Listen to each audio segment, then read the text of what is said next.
your headliner tonight. She's straight out of Denver. She's doing shows all the time because this woman is kick-ass. Please put your Windsor hands together for Meghan DePonceau. Oh, guys, I love your energy. I'm gonna be honest with you. I'm a little tired. I worked a double today, but both those guys were really nice. Just like so in love. They didn't even need me. I didn't understand. That's my mom's favorite joke because it starts off with me sounding like a really hard-working lady and ends up with me getting railed by two dudes. Let's have fun, guys. Let's have a good time. I'm feeling great. I have a comma in my bank account for the first time ever. Holy shit. And it's not because of comedy, because this doesn't pay well, but that's fine. So I went, and with that comma, I went to the fancy grocery store. I walked on up, automatic doors. Doors didn't open for me. That's fine. You don't always win at life. That's totally cool. Except the dude behind me came up and he was like, "Ha! Those doors didn't open for you because you have reddish hair and that means you have no soul." I was like, "Calm down, dude. It's 8 a.m. And then I just turned around and I was like, "Actually, you don't even see me. I don't even exist. Welcome to Shutter Island, bitch!" And then I just followed him around the store playing out other Leonardo DiCaprio movies. "There's room for me on that door, Rose!" Started walking down the produce aisle. I was like picking up grapes. Like, "What are you, Gilbert?" Yeah, I didn't see that one either. I'm just saying, if you're gonna ruin someone's day, throw in a restraining order. It's a good time. It's fun. I was at a brewery very similar to this in Denver recently because when you go to Denver, every building's a brewery. Next time you guys go to the hospital, try the ICU IPA. It's delicious. Locally harvested yeast. Those doctors are growing yeast in the basement. Get your head out of the gutter.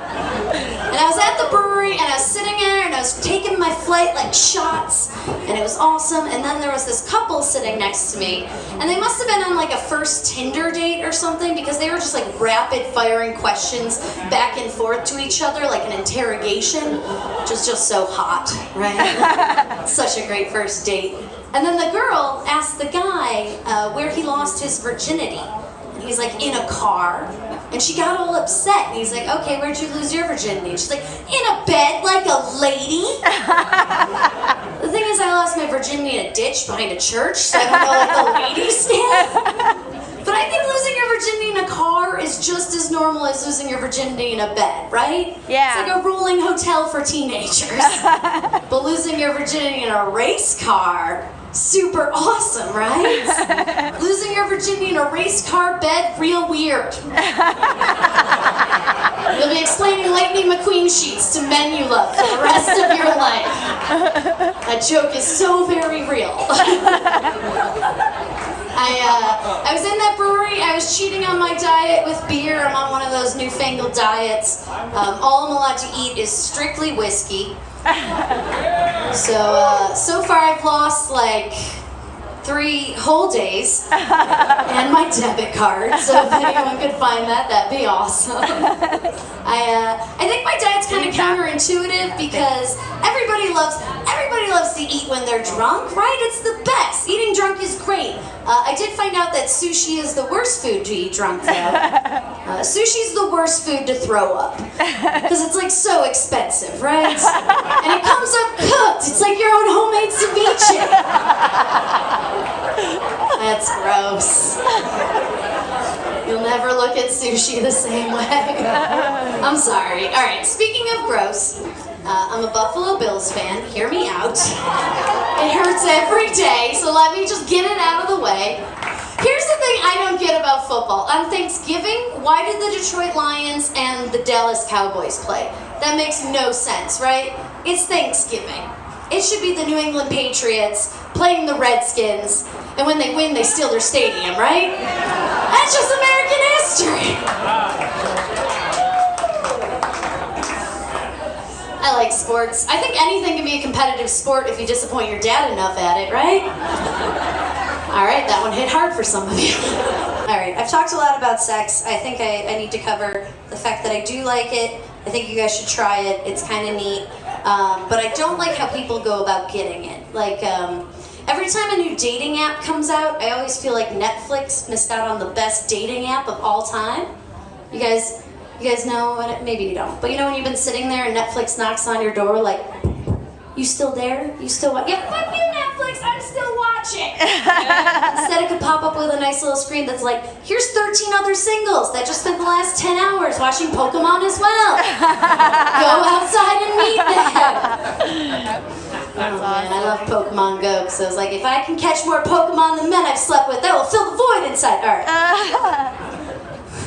I like Netflix too because I let all my exes keep my password because I found out one of them is watching Gossip Girl actively, and that's worth $8 a month for the rest of my life. All right, let's finish up. Let's do this. Let's have some fun. My family's been calling me over and over again, trying to decide whether to have my grandfather buried or cremated, or just to let him die of natural causes. Staying out of that debate, right? And that's when I realized I need to go home and write a will. So I went home and wrote a will, and my will says my ashes are to be spread on every continent. Because I just want to go out the same way I came in, an expensive inconvenience, right? And I didn't go to like, you guys remember your first family funeral?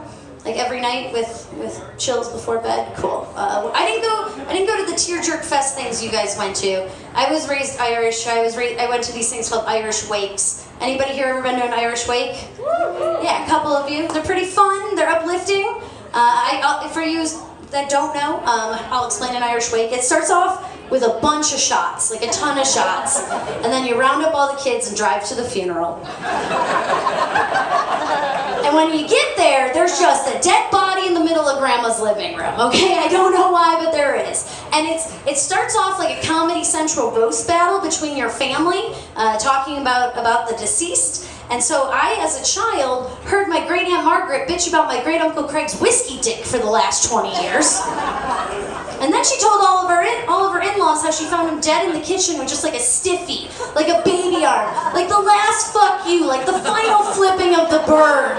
And she told all of our family, well, I couldn't get him hard all these years, but the idea of leaving me forever sure could.